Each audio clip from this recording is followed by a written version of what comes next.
Le texte sur lequel je me suis appuyée aujourd'hui pour la méditation nous vient de l'Évangile selon Marc, chapitre 10, versets 35 à 45. Les fils de Zébédée, Jacques et Jean, s'approchèrent de Jésus et lui dirent « Maître, nous voudrions que tu fasses pour nous ce que nous te demanderons. » Il leur dit « Que voulez-vous que je fasse pour vous ? Accorde-nous, lui dirent-ils, d'être assis l'un à ta droite et l'autre à ta gauche quand tu seras dans ta gloire. » Jésus leur répondit, « Vous ne savez pas ce que vous demandez. Pouvez-vous boire la coupe que je dois boire ou être baptisé du baptême dont je dois être baptisé ? » Nous le pouvons, dirent-ils. Et Jésus leur répondit, « Il est vrai que vous boirez la coupe que je dois boire, et que vous serez baptisés du baptême dont je dois être baptisé. Mais pour ce qui est d'être assis à ma droite ou à ma gauche, cela ne dépend pas de moi, et ne sera donné qu'à ceux à qui cela est réservé. » Les 10, ayant entendu cela, commencèrent à s'indigner contre Jacques et Jean. Jésus les appela et leur dit, « Vous savez que ceux qu'on regarde comme les chefs des nations les tyrannisent et que les grands les dominent. Il n'en est pas de même au milieu de vous, mais quiconque veut être grand parmi vous, qu'il soit votre serviteur. Et quiconque veut être le premier parmi vous, qu'il soit l'esclave de tous. Car le Fils de l'homme est venu, non pour être servi, mais pour servir et donner sa vie comme la rançon de plusieurs. » Alors c'est un texte que j'ai trouvé difficile au départ, enfin même au milieu, car il y a deux manières de l'aborder. Mais avant de parler des difficultés, voyons d'où nous vient ce texte, quelle est sa place dans l'Évangile selon Marc et qui en sont les protagonistes. Et peut-être déjà ça nous donnera quelques directions pour notre réflexion. Parce que lire un passage de la Bible sans voir ce qui est dit avant ou après, c'est comme si on allumait la télé et qu'on était déjà à la moitié du film. On comprend mieux quand même un passage quand on lit tout ce qu'il y a avant. Les évangélistes ne faisaient pas un journal de bord, ils avaient une ligne directrice, avec des jalons posés, des jalons qui donnent du sens, ou renforcent le sens. Alors pour un avant-après de notre passage de ce dimanche, eh bien après le passage sera rapportée la guérison de l'aveugle Bartimée, avant l'entrée de Jésus à Jérusalem et son chemin vers la Passion. Et justement, avant l'extrait que je viens de vous lire, c'est la 3e fois que Jésus annonce la Passion à ses disciples.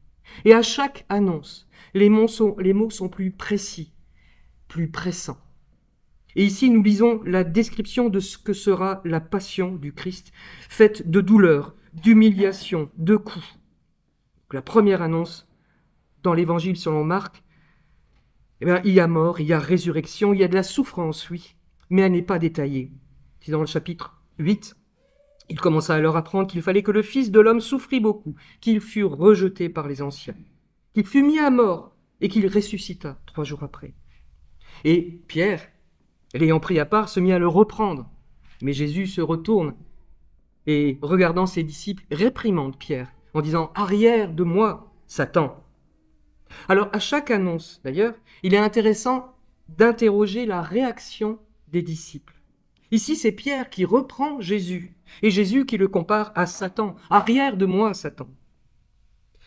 Et puis, le chapitre suivant, 2e annonce de la Passion. Ils partirent de là et traversèrent la Galilée. Jésus ne voulait pas qu'on le sût, car il enseignait les disciples, et il leur dit « Le Fils de l'homme sera livré entre les mains des hommes, ils le feront mourir, et 3 jours après qu'il aura été mis à mort, il ressuscitera. » Mais les disciples ne comprenaient pas cette parole, et ils craignaient de l'interroger. Jésus ne détaille toujours pas la passion de façon concrète. Il y a mort, il y a résurrection. La réaction des disciples, justement, ils ne réagissent pas. Ils ne comprennent pas ce que dit Jésus, et même, ils préfèrent ne pas l'interroger, car ils ont peur. Et nous voici donc à la 3e annonce de la Passion, juste les 3 versets avant le passage d'aujourd'hui. Ils étaient en chemin pour monter à Jérusalem et Jésus allait devant eux.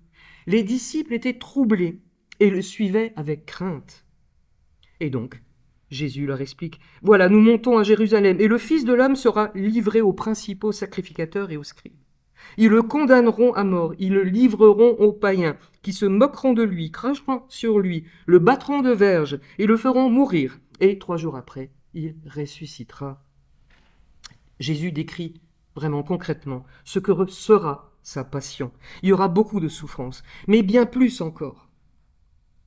Et ses disciples, qui sont décrits comme déjà troublés et qui le suivent avec crainte, Jésus leur parle de cette mort précédée de moquerie, d'humiliation. C'était pas de nature à rassurer ses disciples, d'autant qu'ils allaient entrer à Jérusalem et que ce scénario rempli de souffrances allait devenir réalité. Et pourtant, 2 disciples réagissent, et pas forcément comme on s'y attendrait, comme s'ils n'avaient pas saisi la gravité de la situation. Ils ne posent pas de questions, pourtant ils sont censés être troublés et être dans la crainte en suivant Jésus. C'est Jacques et Jean, les fils de Zébédée. Pas de questions, mais une demande. Et cette demande, elle pose problème, je trouve. C'est une demande audacieuse, peut-être même une demande déplacée. Jésus, il a parlé à 3 reprises de ses souffrances et de sa mort, et eux 2 pensent à l'après et à la place qu'ils pourraient tenir dans cet après. Ils ne sont pas n'importe qui, les fils de Zébédée. Jacques et Jean, en effet, occupent une place particulière parmi les disciples de Jésus. Ils faisaient partie du groupe qu'on appelait les 3, ou les fils de tonnerre, Pierre, Jacques et Jean, qui étaient souvent choisis par Jésus pour vivre des moments privilégiés, rien qu'avec lui. Par exemple, la transfiguration, ou alors l'angoisse de Jésus au jardin de Gethsémani. Alors est-ce que c'est cette intimité, ce rapprochement presque naturel qui a donné à Jacques et Jean l'idée de cette demande audacieuse, déplacée? Jacques et Jean, en plus, ils entrent très vite dans la vie de Jésus, au tout début de l'évangile selon Marc. Ils sont parmi les 4 premiers à suivre Jésus, juste parce qu'il leur a dit « Suivez-moi ». Juste cela, suivez-moi. Simon, André, et puis Jacques et Jean. Comme il passait le long de la mer de Galilée, il vit Simon et André. Il leur dit « Suivez-moi, et je vous ferai pêcheurs d'hommes ». Et un peu plus loin, il vit Jacques, fils de Zébédée, et Jean, son frère. Aussitôt, il les appela, et laissant leur père Zébédée dans la barque avec les ouvriers, ils le suivirent. Aujourd'hui, je pense sérieusement qu'on ne répond positivement à ce genre d'injonction, suivez-moi, que dans des circonstances très précises. Là, il n'y a pas le choix. Parce que là, quand même, Jacques et Jean, ils laissent leur père esseulé dans sa barque de pêcheurs. Alors oui, il a des ouvriers, mais ses fils le laissent en plan. Est-ce qu'il a essayé de les retenir, de leur dire « partez pas comme ça, enfin pas tout de suite ?»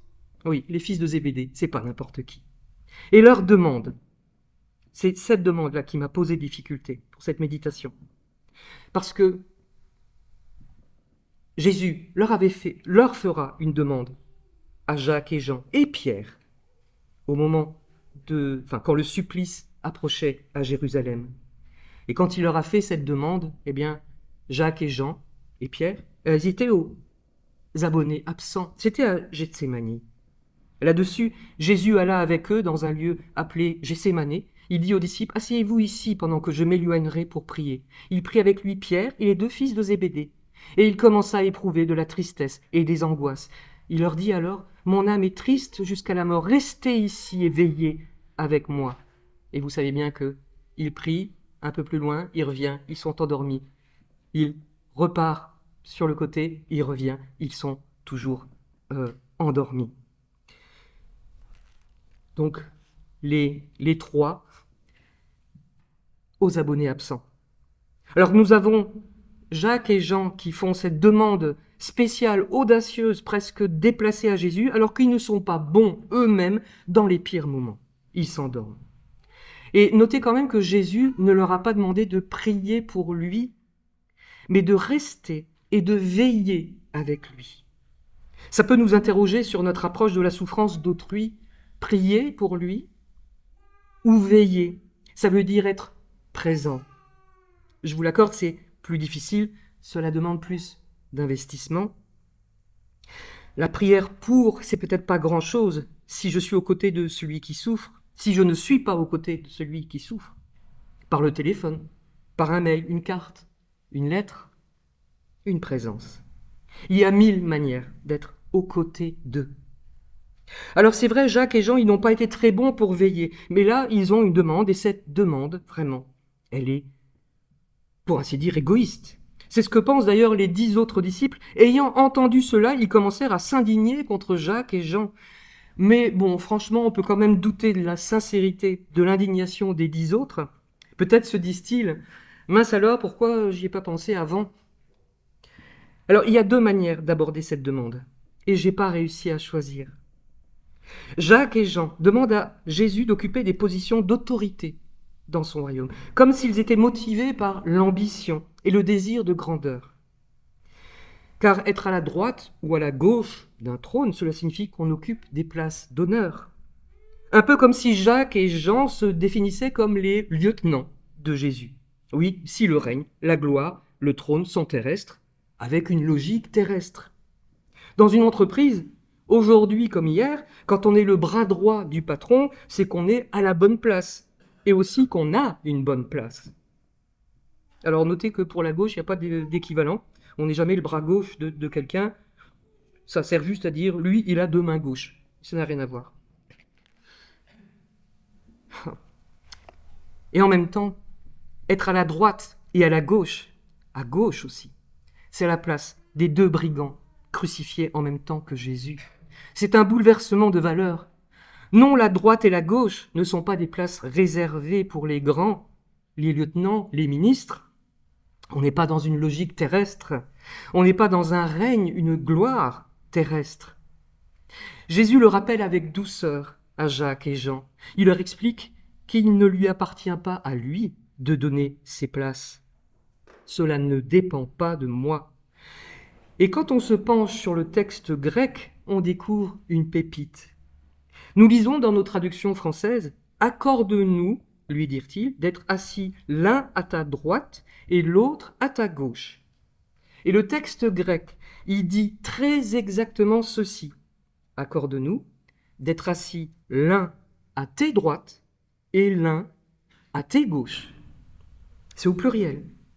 Qu'est-ce que ça signifie? Que Jésus, il aurait des droites et des gauches? C'est un peu étrange. Et alors j'en reviens à cette 2e manière d'aborder le texte avec cette demande audacieuse. Seigneur, on pourra s'asseoir à côté de toi? Les places à côté de Jésus, du côté de ses droites et de ses gauches, ce ne sont pas des places d'honneur, mais des places de service. Car le Seigneur, le Fils de l'homme, est venu non pour être servi, mais pour servir. Jésus explique à Jacques et Jean que le vrai pouvoir ne vient pas de la domination des autres, mais du service, comme lui-même s'est mis au service. Plutôt que de vouloir les premières places, nous devrions suivre l'exemple du Christ en nous mettant au service des autres, dans l'amour. Les différentes places. Que sont ces différentes places, aux droites et aux gauches de Jésus? Alors on va être très concret, et en même temps on va être en plein dans la vie. Il y a ceux qui nous font rire, il y a ceux qui nous font rêver, parce que c'est important de rêver aussi. Il y a ceux qui savent écouter en toute discrétion, sans trop poser de questions. Il y a ceux qui sont juste là, présents, pour veiller. Et c'est bien comme ça. Enseigner, accueillir, écouter, veiller, réparer les lieux, mais aussi réparer la douleur. Chacun d'entre nous a rempli ou remplit actuellement un de ces rôles, et peut-être même plusieurs.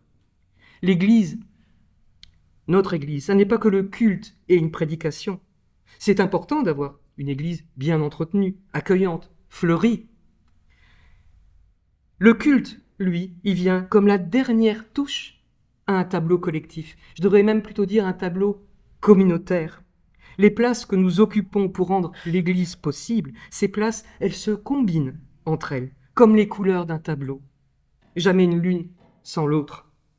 Toujours au service, à droite ou à gauche du Christ. Je devrais dire aux droites et aux gauches du Christ. Et toujours en direction du bien et du juste, sans distinction ou classement dans les places. Car il ne vous aura pas échappé que des demandes comme celles de Jacques et Jean ont entraîné des conflits, des divisions. Les disciples ont fini peut-être par se disputer. Dans une logique terrestre, oui, le pouvoir, les classements nous mènent vers une certaine mort. Dans la logique inversée de Jésus, c'est une vie nouvelle, avec le partage, la solidarité, l'entraide, source de vie. Et le but, c'est de faire rayonner l'évangile, de porter la parole. Et pour cela, il faut tous les tempéraments divers de notre assemblée, toutes les qualités, les spécialités de chacun qui viennent s'épanouir dans une vaste palette de couleurs. C'est pas grand-chose, c'est vrai, mais cela devient tout quand le Seigneur fait grandir cela. Dans la première lettre aux Corinthiens, chapitre 3, « J'ai planté, Apollos a arrosé, mais Dieu a fait croître, en sorte que ce n'est pas celui qui plante qui est quelque chose, ni celui qui arrose, mais Dieu qui fait croître. » Alors, et moi, et toi, quelle place j'occupe avec toi? Quelle place tu occupes avec moi? Toujours au service. Amen.